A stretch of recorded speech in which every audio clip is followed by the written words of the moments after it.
सहारनपुर में भिक्षा यात्रा का आयोजन, केवल राष्ट्र नो कास्ट एक युद्ध नशे के विरुद्ध अखंड सनातन कार्यक्रम का आयोजन किया गया, जिसमें स्वामी दीपांकर महाराज ने अपने विचार व्यक्त किए और उन्होंने सभी हिंदुओं से जात पात छोड़कर एकजुट रहने का आह्वान किया।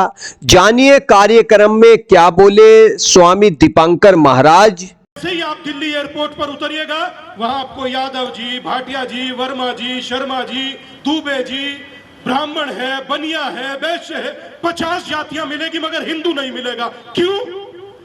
क्योंकि सब जातियों में बटे हुए, सब टोटल। आज मेरा जन्मदिन है, आप लोगों को चर्चा हो गया, पता लग गया। जन्मदिन पर उपहार देने का तो रहता है ना। मैं हाथ जोड़कर आपसे कहता हूं, मुझे कोई उपहार नहीं चाहता, कोई नहीं चाहता। यह पल्ला फैलाकर आपसे भीख मांग रहा हूं, जातियों में मत बटिए, आपका अस्तित्व भविष्य में नहीं बचेगा, नहीं बचेगा, यह याद रखिए। जब तक हम हिंदू हैं तब तक केंद्र बिंदु है, और जब जब हम जातियों में बटे हैं, हर गली नुक्कड़ पर कटे हैं, हर गली नुक्कड़ पर। तो बटिए मत, बटना नुकसानदायक है और वो हर व्यक्ति के लिए नुकसानदायक है। अच्छा सोचिए,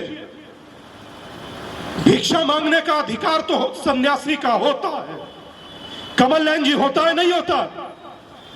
भिक्षा मांगने का अधिकार तो होता है, मगर मुझे भिक्षा में आप सब हिंदू चाहिए। मुझे जातियों में बटे हुए लोग नहीं चाहिए, मुझे हिंदू चाहिए। और कभी अगर भविष्य में कोई पूछे कि आप कौन है, बोले हिंदू, बोले धर्म क्या, धर्म क्या? आवाज नहीं आ रही, अब तो सर्दी भी नहीं बचा यार। कोई पूछे आप कौन है, बोले हिंदू, धर्म क्या है, धर्म क्या है, धर्म क्या है? बस यही मेरी भिक्षा है। और मुझे लगता है कि इससे बड़ी भिक्षा और मेरे जीवन का इससे अच्छा अवतरण दिवस आज तक नहीं मना, आज तक नहीं मना। भारती जी सोचिए कि काशी में जन्मे रविदास, रविवार को जन्मे तो रविदास हो गए। प्राण भी जब देह त्यागा तब भी रविवार था। और उनसे जब उनको मिलने के लिए एक कुतुबुद्दीन ने व्यक्ति भेजा, नाम था सदना। और जब सदना वहां पहुंचे उन्हें प्रभावित करने के लिए, तो सदना खुद में रामदास हो गए, बदल नहीं पाए। तो सोचिए, रामानंद आचार्य ने कहा था आप संत नहीं संत शिरोमणि है। तब बात हुई थी कि जाति पाति पूछे नहीं कोई, हरि को भजे सो हरि का होई। तो हम सब एक हैं, एक थे और एक रहेंगे।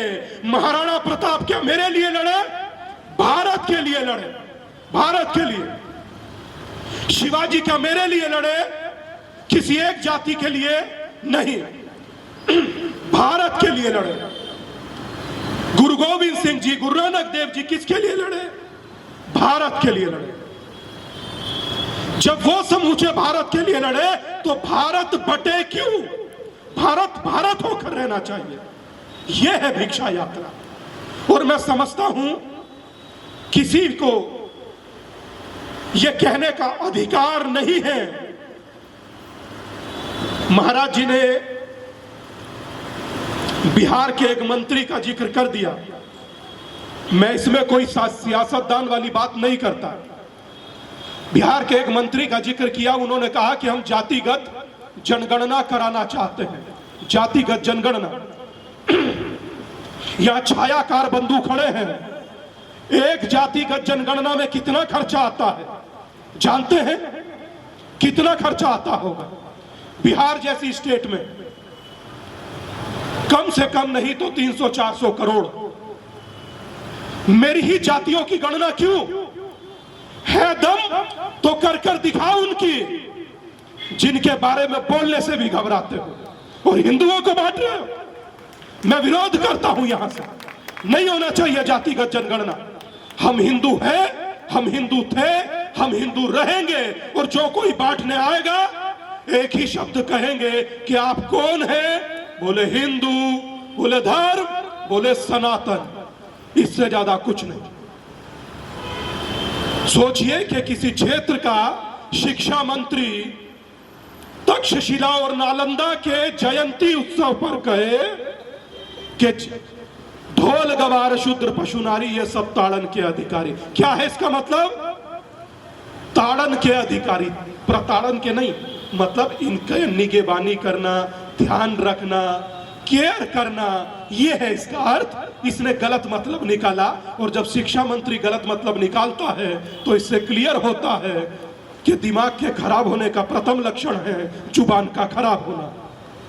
तो मेरी आप सबसे निवेदन है, एक होकर रहिए और सुनामी के जैसे वेग होकर रहिए।